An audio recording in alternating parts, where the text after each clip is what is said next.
KLK Migente, it's your girl Jenn, and I'm back with another video. 2023 coming in nice, hot, spicy. That you want the things you guys want to know about, and things I want to know about. So let's just put it all out there.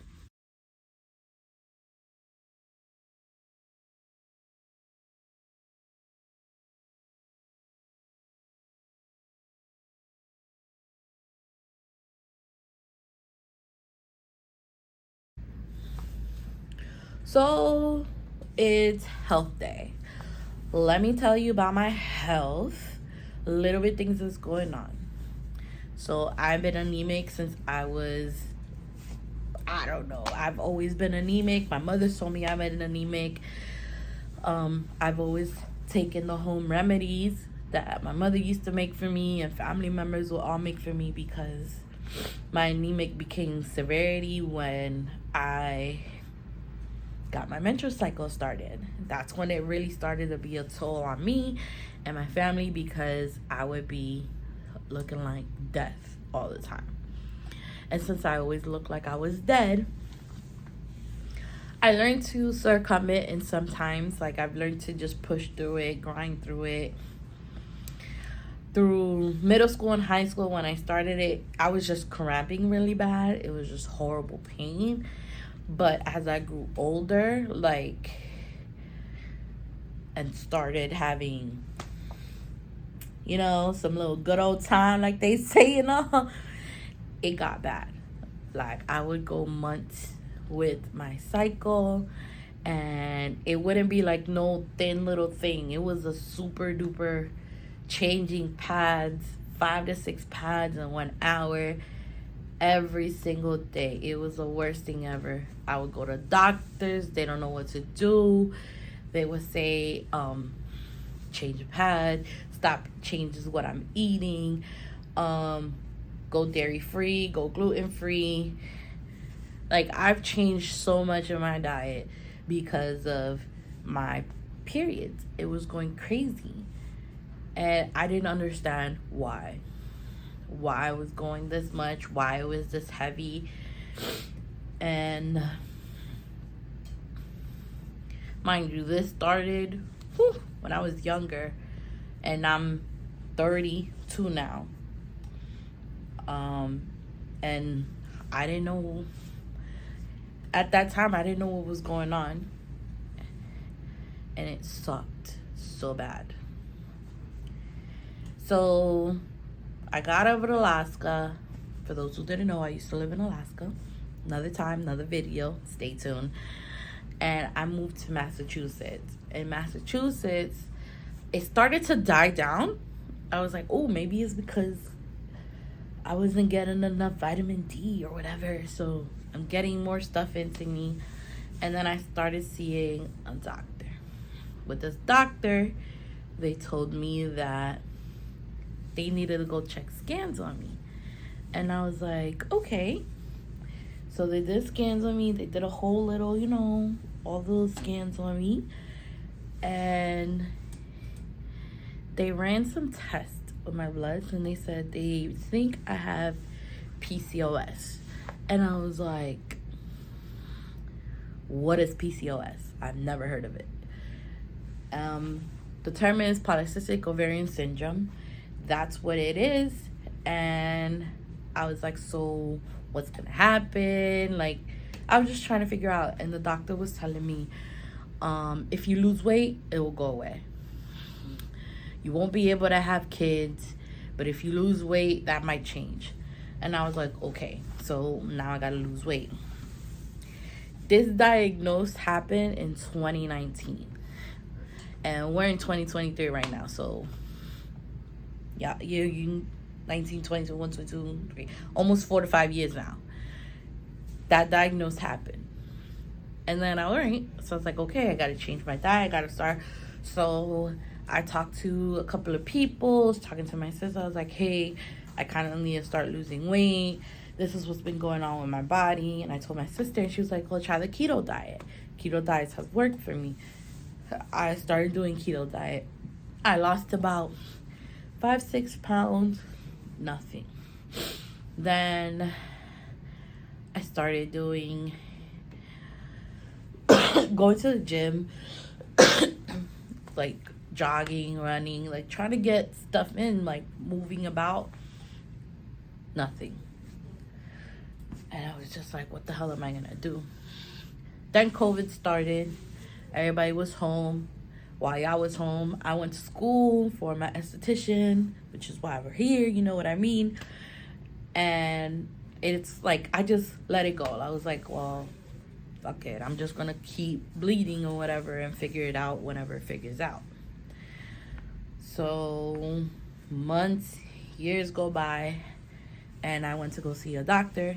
I saw a different doctor. I went to see my PCP, and then my PCP got me a new gynecologist, because the first gynecologist gave me my diagnosis, but I didn't really know like what was going on. Like, I was just going based on what he told me, and then what I was reading and what was seeing. You can't have kids, like, and that broke me.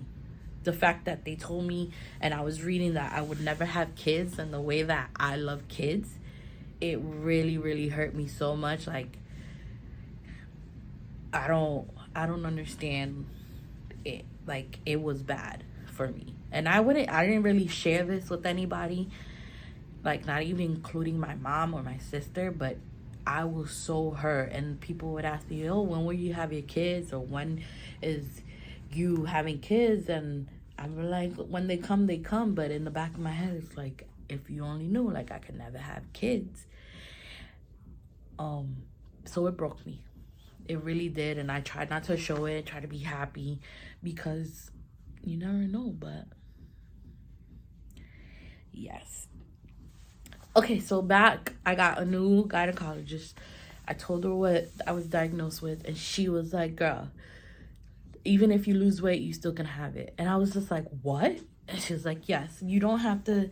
I don't know who told you that. I don't know why they told you that, but just because you lose weight doesn't mean that you're going to get rid of it right away. It has to do with your level, your insulin, like diabetes and everything. And I was like, wait a minute, so you're telling me I have diabetes? And she was like, do you not know that you have diabetes? And I was like, nobody's ever told me that I have diabetes.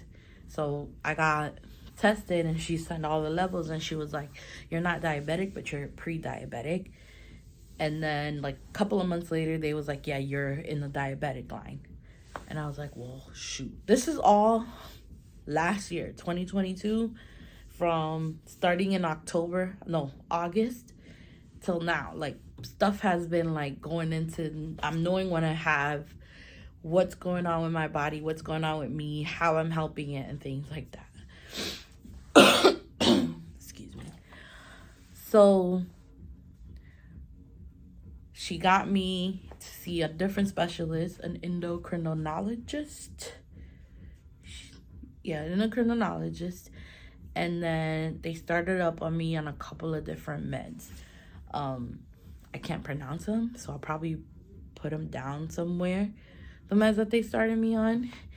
And that doctor recommended me, my gyno recommended me to go on an IUD. Reason being is because I have been to the hospital 3 times because of me feeling so weak, and it's because I bleed so much. Like 4 or 5 super pads, like I was not playing with these blood. It was just going down, which is why my anemia has been super duper low, like super duper low. So after I went on that, we had the IUD put in me. I want to say it took about a month until I stopped bleeding entirely, which I loved. Amen, hallelujah, because, girl, I wasn't doing anything. Like, if I was out of pads out, I was going home. If I was bleeding too much at the office, I was going home. Like, it was super duper bad how much I was bleeding. So when I got on IUD and I was bleeding less, happiest person alive. Happiest person alive. You don't know how much stuff I was able to do. I felt, because I didn't have to worry about me bleeding through my clothes or bleeding on a shirt or pants or the chair I'm at or my desk. So I was just extremely happy about that portion. So then I started like working out and doing like, I got signed up to be with a nutritionist and a weight loss area management so I can start losing weight. They put me on Ozempic, and Ozempic, yo, it's good and all, but the first couple of like you getting used to it is horrible. You feel like you have to throw up every 5 seconds. Everything you eat was not good. Like, it was horrible for me. But at the time, I'm used to it now. I'm doing good, thank God.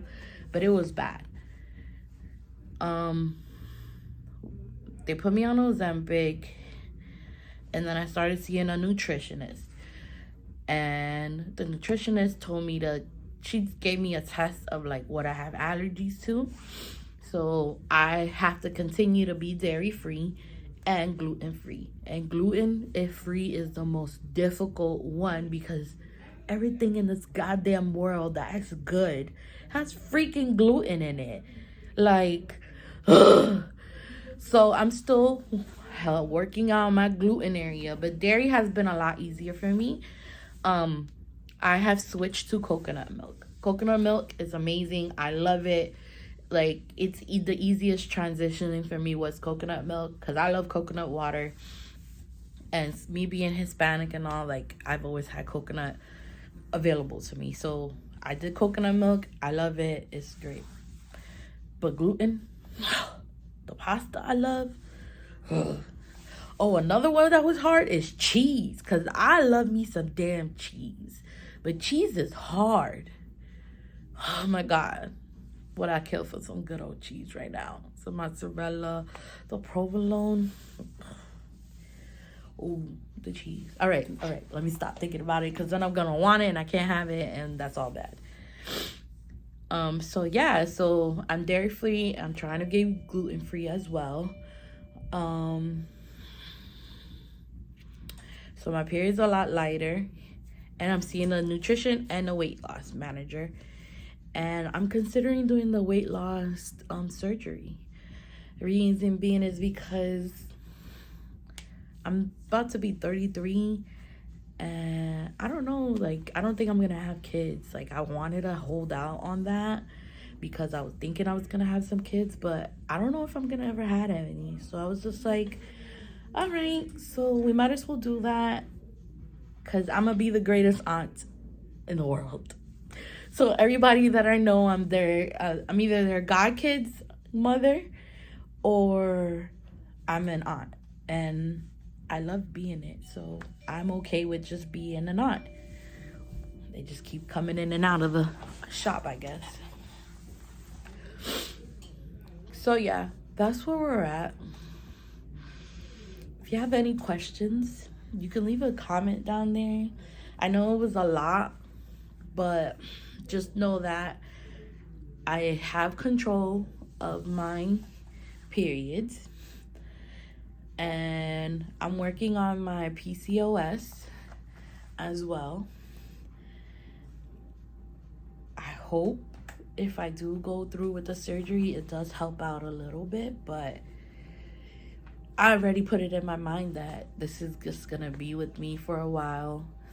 I do follow a couple of different people that are specialists in PCOS, so I'm gonna see what else I can do. But for right now, I'm ahead and I'm in control of what I'm having right now because I have lost significant weight since I started doing all of this, which is a good thing. My numbers to my anemia, my iron count are going up, but it's not as much as everybody else would like to. So they might put me back on infusions, and if I do infusions, I will take you guys with me to do an infusion day. But it's not that bad. They really just put an iron bag and they'll put it in my vein, and it's really cool. The hardest thing sometimes is to find a vein on me because I have super baby veins or too quiet veins as well. But yeah, if you have any comments, clients, concerns, just put it down there. I'll start answering them. I'm gonna start trying to do at least 2 to 3 videos a week to upload. I'm still trying to upload my first one, so this one will be up after. Okay, love you guys.